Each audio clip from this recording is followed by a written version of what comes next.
బ్రహ్మకుమారి ఈశ్వరీయ విశ్వవిద్యాలయం 4 జిల్లాల ఇన్ఛార్జ్ రజనీ ఆదేశాల మేరకు సామర్లకోట ఇన్ఛార్జ్ లక్ష్మి ఆధ్వర్యంలో కాకినాడ జిల్లా ప్రతిపాడు ఇన్ఛార్జ్ తులసి అధ్యక్షతన ప్రతిపాడులో బ్రహ్మకుమారి జ్ఞాన మందిరంలో ఆధ్యాత్మిక సమావేశం నిర్వహించారు. ఈ సందర్భంగా సామర్లకోట ఇన్ఛార్జ్ లక్ష్మి మాట్లాడుతూ ధ్యానం, జ్ఞానం, మనిషి నిర్మాణం, మనుగడ వంటి అంశాలు అవగాహన కల్పించడం జరిగిందన్నారు. ప్రపంచవ్యాప్తంగా 133 దేశాలలో 5,000కు పైగా ఆధ్యాత్మిక ధ్యాన శిక్షణ కేంద్రాలు ఉన్నాయన్నారు. 1936వ సంవత్సరంలో బ్రహ్మకుమారి ఈశ్వరీయ విశ్వవిద్యాలయాన్ని స్థాపించినట్లు తెలిపారు. ప్రతిపాడులో బ్రహ్మకుమారి జ్ఞాన మందిరంలో ఆధ్యాత్మిక సమావేశానికి హాజరైన ప్రతిపాడు నియోజకవర్గంలో గల 4 మండలాల పాత్రికేయులకు బ్రహ్మకుమారి ఈశ్వరీయ విశ్వవిద్యాలయ చేపట్టే కార్యక్రమాలను వివరించారు. ఈ ఆధ్యాత్మిక కార్యక్రమాల్లో ఆసక్తి ఉన్నవారు పాల్గొనాలని పిలుపునిచ్చారు. ఈ కార్యక్రమంలో ఏలేశ్వరం ఇన్ఛార్జ్ సుధా, గొల్లప్రోలు ఇన్ఛార్జ్ చంద్రకళ తదితరులు పాల్గొన్నారు.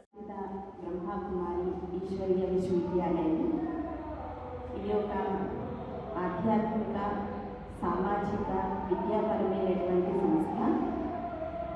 దీని యొక్క ముఖ్య కేంద్రము మౌంట్ ఆబూ, రాజస్థాన్లో ఉంది. ఇది 1936లో ప్రారంభం చేయబడింది. అయితే ఈ సంస్థ గురించి కొద్దిగా క్లుప్తంగా మనందరికీ కూడా చంద్రాశిస్సులు తెలియజేస్తారు. ఈ సంస్థ పేరు మీరు విన్నారు కదా, ప్రజాపిత బ్రహ్మకుమారి ఈశ్వరీయ విశ్వవిద్యాలయం. ఏ సంస్థలకి కూడా విద్యాలయం అనేటువంటి పేరు ఉండకపోవచ్చు, కానీ ఈ సంస్థలో విద్యాలయం, విద్యను నేర్పించే ఆలయం అనే పేరు ఉంది. ఇక్కడ ఒకటి మెడిటేషన్, అంటే ఆత్మ పరమాత్మ నుంచి సూక్ష్మ శక్తిని ఏ విధంగా తీసుకోవాలి అనేటటువంటి ఒక విధానాన్ని నేర్పించేటటువంటిది ఆధ్యాత్మిక సంస్థ. అయితే ఇక్కడ ఒకటి మెడిటేషన్ నేర్పిస్తారు, 2 జ్ఞానం అంటే విద్య. ఇది ఆత్మకు పరమాత్మకు సంబంధించిందే కాకుండా ఈ సంస్థలో చెప్పారు కదండి, ఇప్పుడే 1936లో స్థాపించబడినటువంటి సంస్థ. ఈ సంస్థ చేసేటటువంటి కొన్ని ముఖ్యమైన విశేషమైన కర్తవ్యాల గురించి చూస్తే 22 శాఖలుగా ఈ సంస్థలో 22 విభాగాలు ఉన్నాయండి. అంటే వింగ్స్ అంటాము, medical wing, jurist wing, women's wing, political wing, ఇలా అనేక విభాగాలుగా ఈ సంస్థ తమ సేవలను అందిస్తోంది. ప్రపంచవ్యాప్తంగా 140 దేశాలకి పైగానే ఈ సంస్థ సేవలను అందిస్తుంది. సుమారు 5,000 ముఖ్య కేంద్రాలు ఉన్నాయి, ఇంకా ఎక్కువే ఉన్నాయి. ఇలా చిన్న ఉప కేంద్రాలు కూడా ఉన్నాయి. వీటికి ఇంకా గీతా పాఠశాలల పేర్లతో అనేక చిన్న గ్రామాల వరకు ఈ యొక్క జ్ఞానం విస్తరించి ఉంది. ప్రపంచంగా అంటే ఒక్కొక్క వర్గం వారికి, వృత్తి గల వారికి ఆయా విధంగా ఇక్కడ ఈ సంస్థలో జ్ఞానం లేదా మెడిటేషన్ నేర్పించడం అనేది జరుగుతుంది. ఉదాహరణకి స్టూడెంట్స్కి మెమరీ మేనేజ్మెంట్ కోర్స్ అని, అలాగే ఎవరైనా ఆఫీస్లో ఉన్న వాళ్ళకి కానీ, బిజినెస్లో ఉన్న వాళ్ళకి కానీ SOW, సెల్ఫ్ ఓరియంటేషన్ వర్క్షాప్, ఇలా పేర్లతో ప్రతి ఒక్కరికి కామన్గా కావాల్సింది కూడా పాజిటివ్ థింకింగ్ కోర్స్.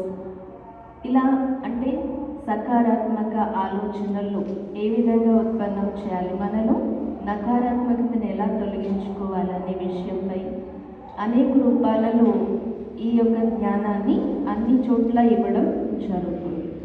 ఆధ్యాత్మికత అనగా కేవలం ఒక భగవంతుడి యొక్క స్మృతి, అది ఎలాగా ఓకే కావాలి.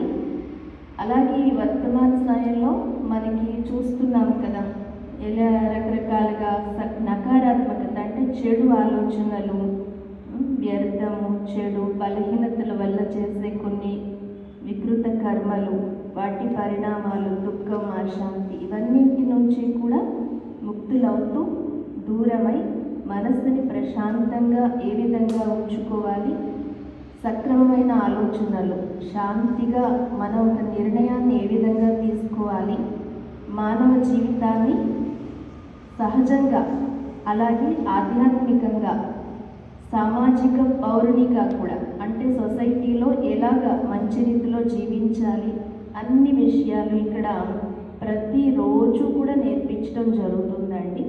దీనిని ఇక్కడ మురళీ క్లాస్ అని కూడా అంటారు.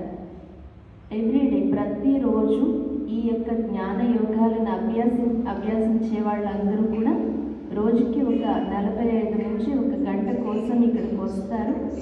ఈ మురళీ క్లాస్ వింటారు.